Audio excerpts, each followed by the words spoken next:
Welcome to the Tech Egg. Don't get scrambled. Enjoy the video. In this video, I will explain how to take pre-workout for beginners. First, always read the label to understand the ingredients and recommended serving size.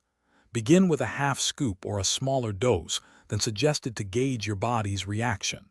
Mix your pre-workout powder thoroughly with 8 to 12 ounces of cold water, ensuring it's fully dissolved before consumption.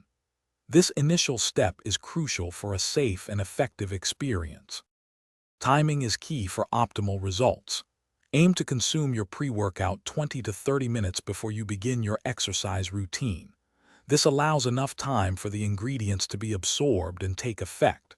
Throughout your workout, remember to stay well hydrated by drinking plenty of water. Also, avoid taking pre-workout too late in the day, especially within 4 to 6 hours of bedtime, to prevent sleep disruption. While generally safe, some beginners might experience mild side effects such as jitters, tingling sensations, or an upset stomach. If you feel uncomfortable, try reducing your dosage further or switching to a different product with fewer stimulants. Always listen to your body.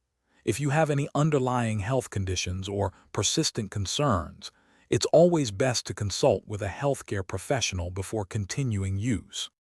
After your workout, focus on replenishing your body with proper nutrition and ensuring adequate rest for muscle recovery. It's also a good idea to cycle off pre-workout for a week or two every few months to prevent your body from building up a tolerance. And speaking of upgrades, if you're looking to simplify your home cleaning, check out the Shark AI Ultra Robot Vacuum. You can find a link to it, along with other great deals, in the description below. Happy training! Thanks for watching. Consider subscribing if I helped unscramble your problems.